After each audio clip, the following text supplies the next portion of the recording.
Nii, kiitus Jumalale. Me räägime siis tähelepanust, sellest, kuidas meie tähelepanu väga otseselt mõjutab seda, mida Jumal meie elus saab teha. Ja vaatame õpetussõnade 4. peatükki ja 20. salmi. Ja ma loen selle kui ühe väga olulise kirjakoha, mis räägib just meie tähelepanust.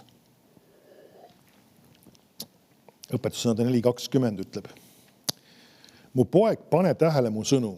Kas sa märkad, ta ütleb, pane tähele. Amen. Esimese asjana. Ja nüüd ta hakkab kirjeldama ka, kuidas seda teha. Ehk siis milliste Jumal on andnud sulle teatud meeled, mida sa saad suunata selleks, et seda tähele panna. Esimene on see, et ta pööra oma kõrmu kõnede poole. Ehk siis kuulates. Amen. Siis ütleb, ära kaota neid enesel silmist. Nüüd me saame aru, ja see räägib tegelikult ka tähelepanust eelkõige. Kui me ei räägi silmist ei kaota, see ei räägi nii tingimata ainult vaatamise mõttes, vaid see on ka võrdpildina see, et see, nagu öeldakse, et su tähelepanu on selle peal. Miks see on oluline? Pärast me hiljem vaatame, kuidas on mitmeid asju, mis üritavad meie tähelepanu tõmmata just ära ja mille peale, just valede asjade peale.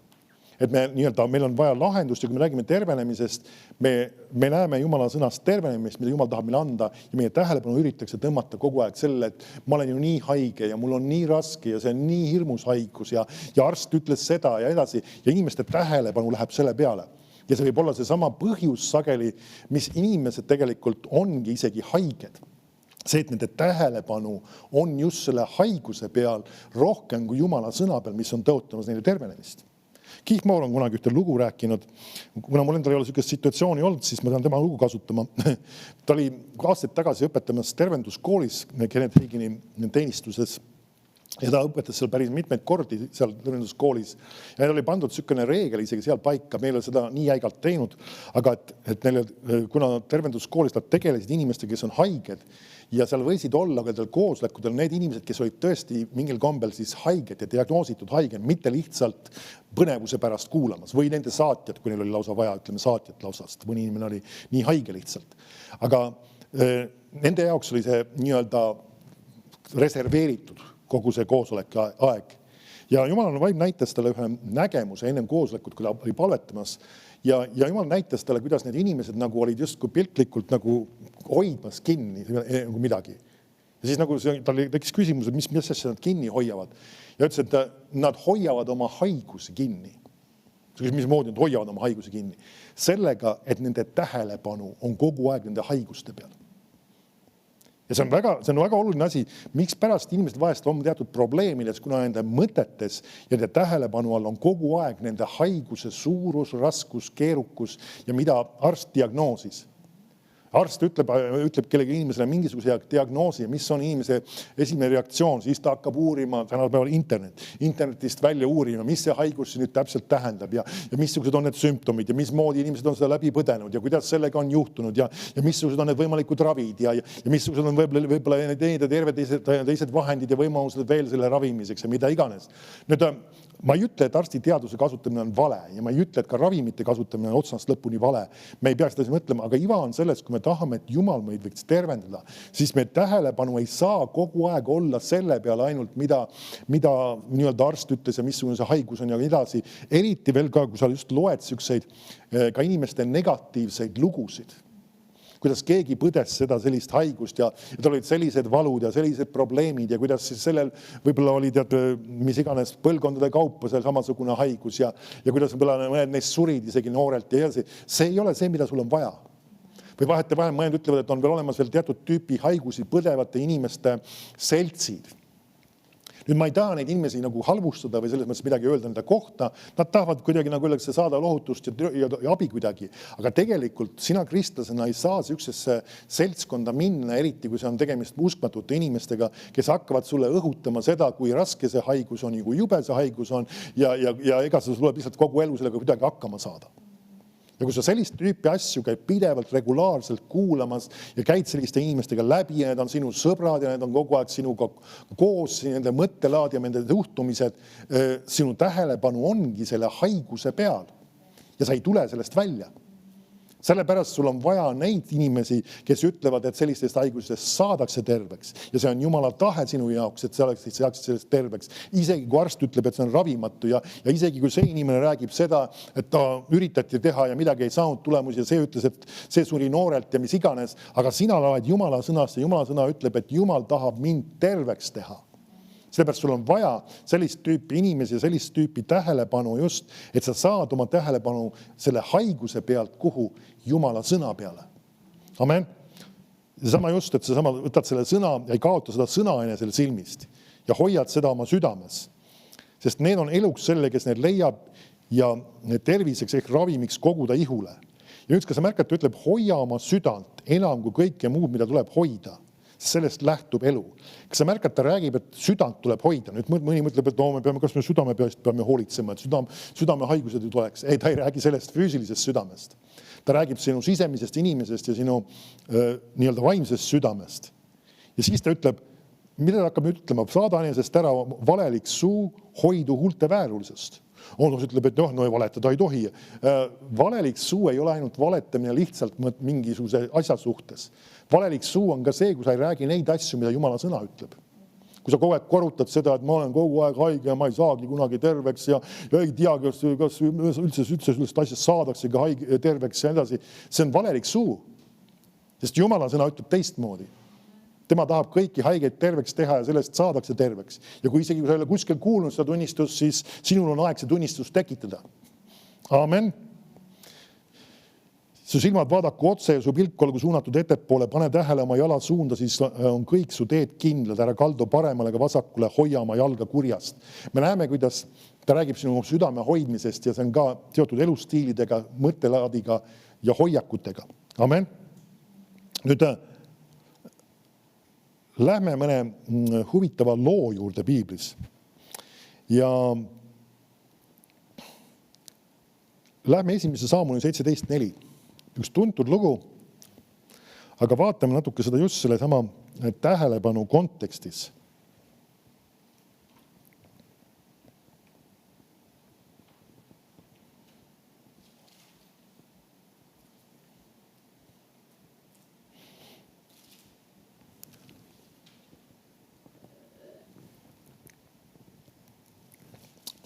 Esimene Saamul 17.4. Jutt on siis Koljatist. Ja me siis teame, teine oluline tegelane on siin Taavet. Siis tuli Filistite leerist välja 2 võitleja Koljat nimi. Katist pärit, ta pikkus oli 6 küünart ja 1 vaks. Ma kuskilt mingi arvutuse jälgi lugesin välja, et see pidi olema üle 3 meetri igal juhul. Nüüd see pidi ilge kolbe olema. Sa võid ise arvutada, kuskil on need süsteemid on kuskil kirjas. Ta ütleb, tal oli vaskkübar peas ja soomusrüü seljas. See soomusrüü kaalus 5000 seeklit vaske.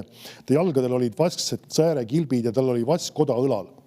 Ta piigivars oli nagu kangrupoom ja piigi ots vaagis 600 seeklit rauda ja tema ees käis ta kilbikandja. Ta seisis ja hüüdis Iisraeli võitlusridadele ning ütles neile, mis pärast tulite välja ja seadsite endid tapluseks. Eks ole mina vilist ja teie Sauli sulased. Valige enestele üks mees ja las ta tuleb alla minu juurde. Kui ta suudab minuga võidelda ja lööb mind maha, siis oleme meie teie sulased. Aga kui mina ta võidan ja tema maha löön, siis olete teie meie sulased ja peate meid teenima. Ja vilist jätkas, mina teotan täna Iisraeli võitlusridu, andke mulle üks mees, et me võiksime teineteisega võidelda. Saul ja kogu Iisraeli kuulsid neid vilisti sõnu ja nad kohkusid ning kartsid väga. Kui sa märkad, mida see Koljat teeb? Ta räägib neile hirmu. Selle siis enda suhtes ja selles kohas, et nad esitab neile väljakutse. Saame aru, see on nüüd see sama asi. Väljakutse ja üritatakse ka hirmu tekitada sinus. Nüüd vaatame, lähme 23. salmi, ma ei hakka kogu lugu lugema siin, sa võid ise lugeda seda. Nüüd Taavet tuleb sinna nende sekka, isa saadab ta siis oma vendade kohta küsima, kuidas neil läheb ja saadab neile nii-öelda väikest toidupoolist ka kaasa. Ja siis, kui ta on seal kohal, siis 23 salm ütleb niimoodi, siis ta on seal siis situatsioonis, kus see Vilist astub uuesti ette ja kui ta nendega rääkis, vaata, siis tuli kahe võitleja Vilist Katist, Koljat nimi Vilistite ridadest ja ütles ja rääkis neid samu sõnu. Nii ta korrutas seda ühte sama juttu neile pidevalt. Siin on üks kuratlik strateegia. Tunne ära see. Need samad mõtted. See on see hirmus haigus. See on see haigus, mida sinu vanemad ka põdesid. Sellest ei saagi terveks. Arst ütles, et nagu öeldakse, see on ravimatu haigus ja seda sa pead lihtsalt igavesti kogu elu neid ravimeid võtma või ja edasi. Need samad mõtted, need samad asjad ja seda pommitakse sulle. Vahetevahel see võib kahjuks tulla isegi mõne inimese suust. See võib tulla vahetevahel mõne inimese, mis iganes, või see võib tulla lihtsalt su mõtetest. Sellepärast on ka üks asi, miks enne ka just oli kirja kohta, ma lugesin, et me peame valima seda, mida me nii-öelda ka, selles mõttes ka kuulame. Sest et see ütleb, et hoia oma südant. See ei ole ükskõik, mida sa kuskilt vaatad või näiteks ma ei ole isegi kursis, kuna me pole nii ammu telekat vaadanud, meil oli isegi eile vist midagi või tahtsime seal surfata ringi ja tõsimeeline oli, kuna tegelikult telekate järelvaatamised ja need puldid ei ole päris niimoodi, et sa lihtsalt välja lülitada ja paned kanali number 1-2, sa pead otsima seal mingisuguseid kavasid ja mingeid asju. Me ei mäletanud enam, kus kohast käivad need asjad kohati. Siis vaatasime kahekesi, proovisime, kuule siit vist läheb see.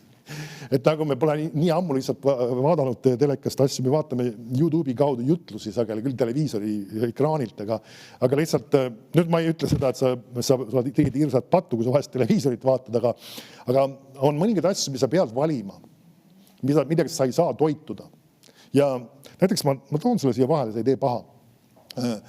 Kahjuks ka väga suur protsent isegi kristlasi on lasknud omale teha ühe ajuloputuse uudiste poolt.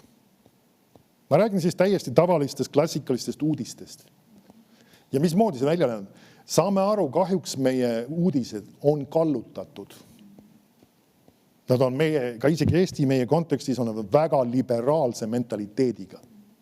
Ja ma ei ütle kõik, et kõik on absoluutselt vale, mis seal räägitakse mingi taolist, aga sageli on mõningad teemad ja mõningad alad, kus nagu öeldakse, see on väga kallutatud teatud suunas ja kus antakse ei anta informatsiooni lihtsalt kujul edasi, vaid sulle antakse meelsusi, antakse hinnanguid asjadele. Ja sageli antakse ka hinnanguid teatud inimestele, teatud juhtidele, teatud riigijuhtidele. Ja see on asi, mida sa ei saa lasta endale, nagu öeldakse, sulle ei ole vaja hinnanguid, mis on niisuguse väga vildaka ja liberaalne, kui sa tead, mis see tähendab, siis see on tegelikult just niisuguste väga valede hoiakutega vürtsitatud ja mentaliteedid ja asjad. Ja seda kogu aeg söödetakse ette ja see on tegelikult meediastrateegia teha seda kogu aeg inimestega, kogu aeg neile ette seda sööta, neid mõttelaade ja hoiakuid, et nad võib-olla 10 aastat tagasi arvasid seda näiteks, et homoseksualism ei ole päris normaalne ja see ei ole ikkagi päris asi, mis oleks õige käitumine ja see on ikkagi haiguslik oma olemuselt. Nüüd nad on piisavalt palju inimeste ajusid loputanud, et meil leidub juba inimesi, kes ütlevad, aga inimesed lihtsalt on ju sellised ja me ei saa ju midagi sellega teha. Hämmastav on see, et nagu öeldakse, meie seadus ütleb, et kui see inimene nii-öelda on näiteks laste pilastaja või selline sellist tüüpi inimene, siis nagu öeldakse, see on talle keelatud. Ja kui see sama laps saab 18 vana, siis see on äkki legaalne. See tähendab seda, et nagu öeldakse, ta kuni selle mingi hetkeni aasta vanuseni peab ennast kontrollima ja kuskilt kohast tal äkki on tal õigus, nagu öeldakse, see üle pardela minna selle asjaga. Kas pole veider? Just kui nagu öeldakse, et ühtepidi ühes kohas ja seda peetakse ebanormaalseks ja nii kui aastanumber kukub, siis ta muutub normaalseks ja puutubki selliseks, nagu kus see lihtsalt ongi inimene niimoodi sündinud. Kas pole haige ju? Midagi nagu paigast ära selles loogikas isegi. Nii et tegelikult Jumal ei ole neid inimesi loonud, aga see on kuratlik mõttelaad ja inimesed vajavad abi tegelikult sellistes situatsioonides. Okei, aga ära lase sellistel liberaalsetel mentaliteetidel oma mõttelaade kujundada.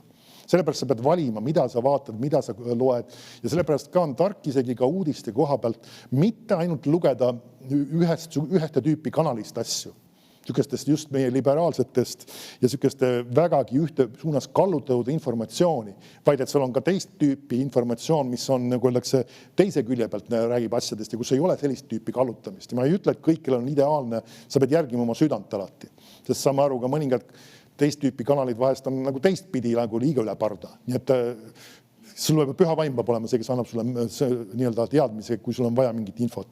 Ja sellepärast ongi nii-öelda vaata seda, mida on vaja vaadata ja sa ei pea kõike alati vaatama ja kõike pole vajagi teada alati.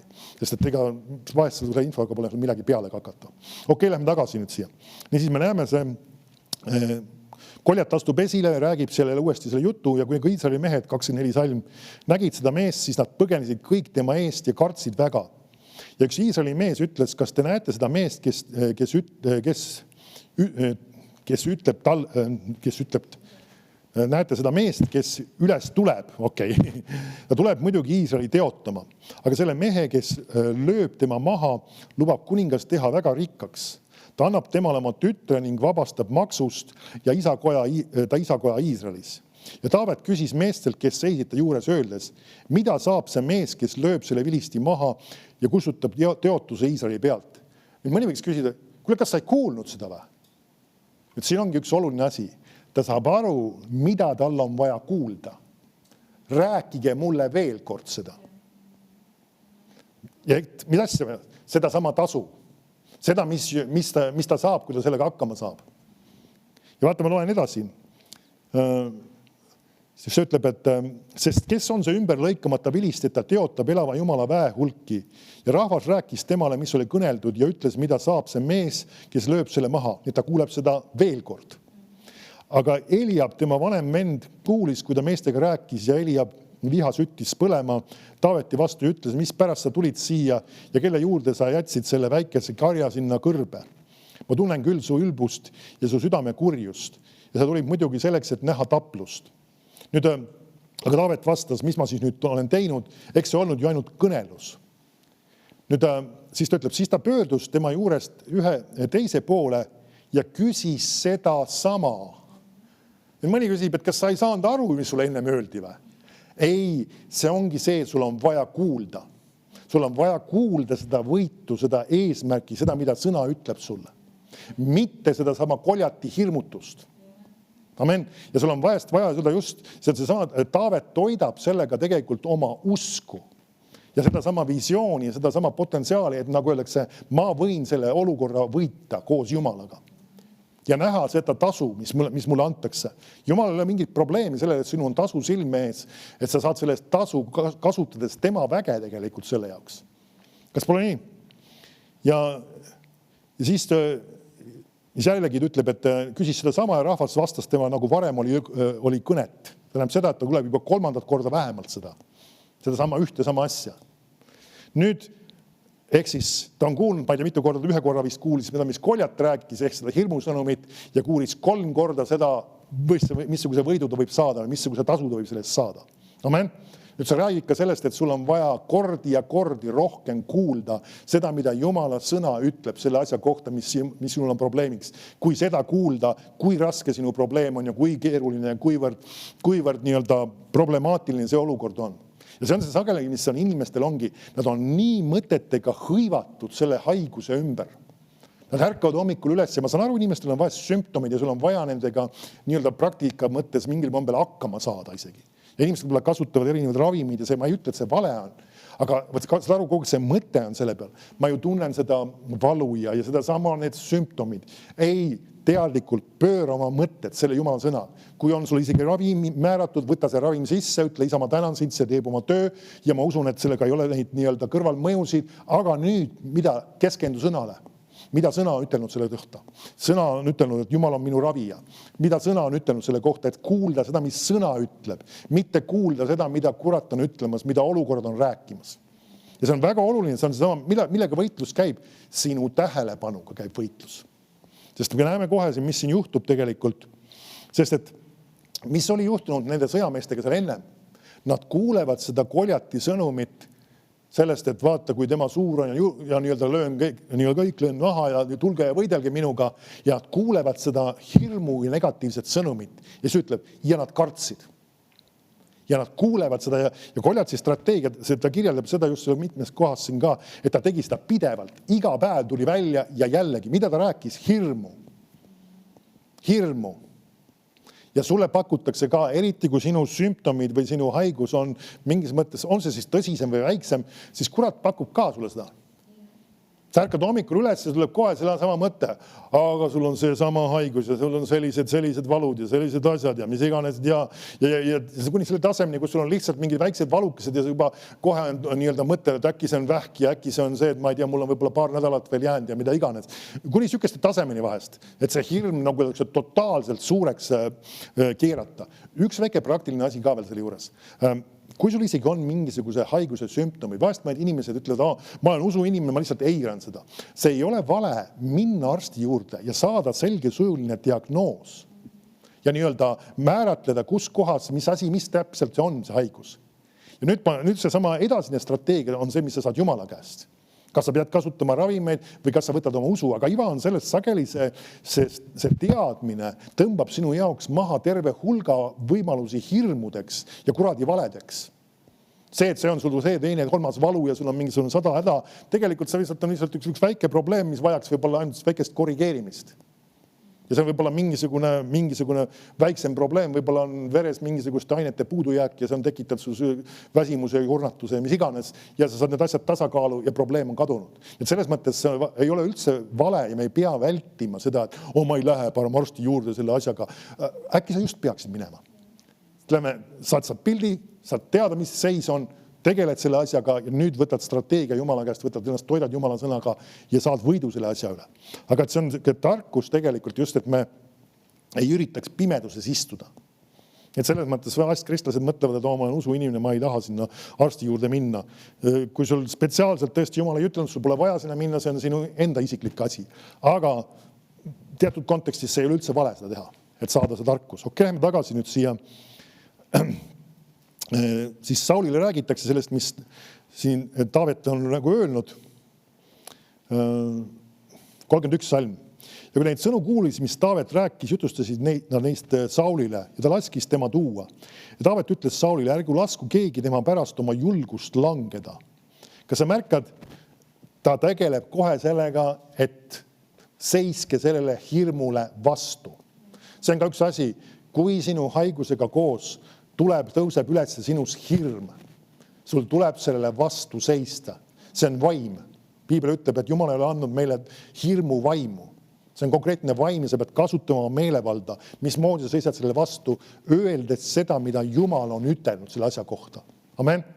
See on asi, millega me tegeme, sest muidu see asi jääb, nagu öeldakse, kogu aeg vinduma ja nii-öelda see asi jääb kogu aeg, sulle pakutakse neid mõtted uuesti ja sa ei tegele selle asjaga. Sa pead selle piiblitud seiske vastu kuradile, siis ta põgeneb te juurest. Ta ei ütle lihtsalt, okei, mis siin ikka, laseme selle olla. Ei, sa pead võtma positsiooni, seisma, kuulutama välja, mida sõna ütleb ja ei kirjuta selle alla. Ära lase oma julgust kaduda. See on väga oluline element tegelikult. Vahest mõni me laseb nende asjadel olla ja ta ikkagi nii-öelda vindub selle haigusega edasi ja küsib, et miks asjad siis nagu hullemaks hoopis lähevad. See on see, et sul tuleb võtta positsioon. Ära lase oma julgusel nii-öelda kaduda. Seisa vastu kuradile. Nii, su sulane läheb ja võitleb selle vilistiga ja Saul ütles Taavetile, ei suuda sina minna selle vilisti vastu, et temaga võidelda, sest sa oled noor, temaga on noorest põlvest peale sõjamees. Siis ütles Taavet Saulile. Nüüd, kui sa märkad, siin viidatakse kogemusele. Nüüd Taavetil on ka oma kogemus olemas. Su sulane oli oma isa pudulõuste karjane. Kui tuli lõukoer, ehk siis lõvi või karu ja viis lamba karjast ära. Nüüd me võiks natukene uurima, ei ole värskelt seda uurinud. Ta ei ole selles situatsioonis siin üldse vana. Ta on ikkagi poisiealine täitsa. Kuskil teismelise võib-olla, ma ei tea, pakun täitsa umbes mingisugune 16 või midagi taolist. Järelikult ta oli juba teinud seda veelgi nooremas eas. Kas sina kujutad ette ühte mingisugust 13-14 aastat poissi, kes läheb ja võitleb lõviga ja lööb selle maha ja võtab selle käest nii-öelda lamba ära või samamoodi karuga, võtab karul habemeest kinni, mul meeldis see väljend, palju kui pikk tal see habe on, aga ja ta ütleb, karjast ära, ma läksin temale järele ja lõin ta maha ning päästsin saagi tema suust ja kui tõusis mu vastu, siis ma haarasin tal habemeest kinni ja lõin ta maha ja tapsin tema. Me näeme, kuidas ta isegi lihtsalt me ei ajale teinud kui minema, vaid ta sõna otseses mõttes teeb neile lõpu peale. Ja ta on väga jõuline, saab aru, see oli ilmselt üleloomulik. See ei ole tavaline asi. Selles mõttes, kui sina, nagu öeldakse, lähed oma tavalises jõus sellises situatsioonis, sa võid ka üheks palaks saada, aga see on üleloomulik. aga ta astus sellesse sisse ja teadis, kuidas astuda üleloomulikku sisse. Ja mis asjas? Täites oma neid hetke ülesandeid väga ustavalt ja väga tublisti. See oli tema ülesanne hoolitseda nende lammaste eest ja neid nii-öelda kaitsta, ja kui seal tuli probleem, siis ta tegeles sellega ja kasutas. Mõni ütleb, et no mingisugune lammas, kas sellepärast peab oma eluga riskima. Teatud situatsioonis, et see meelsus võiks sinus istutud seada, vahest on vaja. Sest kui ta ei oleks nendega tegelenud, tol hetkel ei oleks ta saanud selle koljatiga tegeleda ja ta ei oleks hiljem jõudnud ka nendesse punktidesse, kus tema pidi jõudma. Nii et see on seesama väga oluline, mida teed sina seal nii-öelda oma väikese karjakese juures, kui sinul on need lambakesed ja neid üritatakse nahka panna. Amen. Nii, läheme vaatame edasi veel lõpuni. Ja siis ta päästis saagi tema suust ja 36 ütleb, mu sulane on nii hästi lõukoera kui karu maha löönud ja see vilist, see ümber lõikamata, see viitab siis, tal ei ole lepingut Jumalaga, saab olema nagu üks neist, sest ta on teotanud elava Jumala väe hulki. Ja Taavet ütles, küllap Jehova, kes mind on päästnud lõukoera ja karu küüsist, päästab mind ka selle vilisti käest. Siis ütles Saul Taavetile, mine ja Jehova olgu sinuga. Nüüd see väljend küllap, see on tegelikult vana eesti keel ja see ei viita sellisele, et võib-olla ta teeb seda. See ei viita sellele, vaid ta ütleb väga selgelt otseses kõneses, et ta teeb seda. Nii et sa saaksid aru sellest, mõttes kõlab natuke võib-olla muidu naljakalt. Ja me näeme kogu see asi, ma ei hakka seda isegi lõpuni lugema, ta läheb nagu selle koljati vastu ja seal hakkab ka toimuma tegelikult esmalt, mis asi üks, vahest me nimetame seda sõnasõjaks, aga tegelikult see oli sama ususõda, kus nad hakkasid rääkima välja üksteisele teatud asju.